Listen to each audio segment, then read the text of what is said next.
Doctor साहब, जिस तरीके से आजकल डायबिटीज़ हर लोगों को अपने चपेट में ले रहा है, साथ ही कोलेस्ट्रॉल भी जो है कहीं ना कहीं बीमारियां भी ये भी बढ़ाते जा रहा है। ऐसे में डायबिटीज़ और कोलेस्ट्रॉल की भी मैं चाहूँगी कि ये दोनों चीज़ें, ये दोनों बीमारियां जो है हार्ट की बीमारियों को कैसे प्रभावित कर रहा है, हार्ट की बीमारियां लोगों को इस वजह से किस तरीके से बढ़ रही हैं।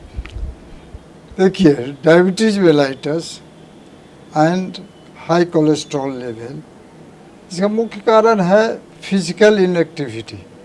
फिजिकली इनएक्टिव है एंड जो हाई कोलेस्ट्रॉल लेवल रहता है तो किसी भी शरीर के किसी भी ब्लड वेसल्स में डिपॉजिट होता है कोलेस्ट्रॉल एंड ग्लूकोज इसको एग्रेवेट कर देता है।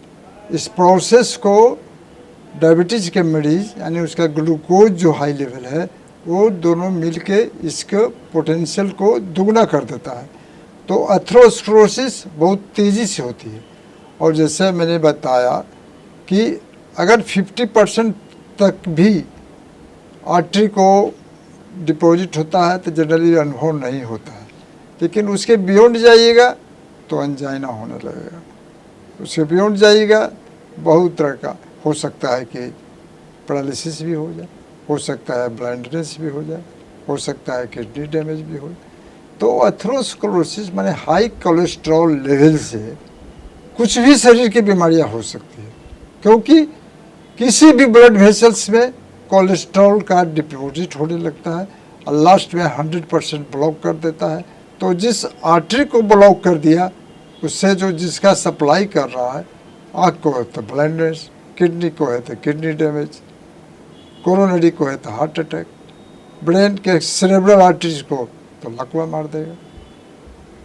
ऐसे में अगर जैसे कि डायबिटीज़ के बारे में हम बात कर रहे हैं और कोलेस्ट्रॉल के बारे में बात कर रहे हैं, कोलेस्ट्रॉल अगर किसी का बढ़ रहा है तो शरीर पे कोई लक्षण दिखाई देंगे, या फिर डायबिटीज़ की बात कर ले तो डायबिटीज़ भी अगर हाई डायबिटीज़ है, हाई शुगर लेवल बढ़ रहा है, तो इन दोनों को कंट्रोल करने के लिए लोग क्या कर सकते हैं, क्या लक्षण दिखाई देंगे?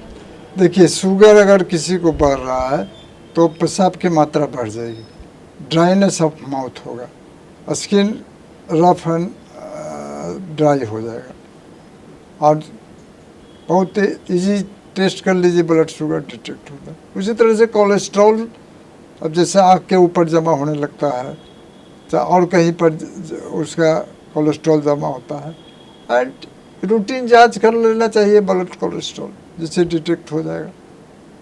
अगर blood sugar, blood pressure and cholesterol को कंट्रोल में रखिएगा तो किसी भी तरह का शरीर का जितने भी आर्टरीज है पेटेंट रहेगा, कोई ब्लॉकेट नहीं होगा, कोई बीमारियां नहीं होगी।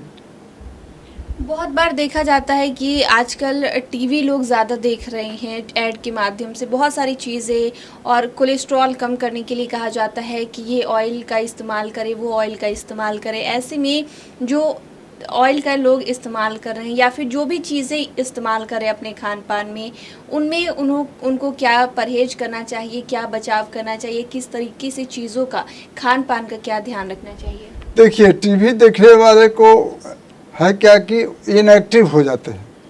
पहले तो ऑर्डिनरी था, स्विच दबाने के लिए टीवी के पास मूवमेंट भी होता था, अब तो सब जगह का रिमोट कंट्रोल है, और आदमी को इनएक्टिव बना दिया टीवी देखने से।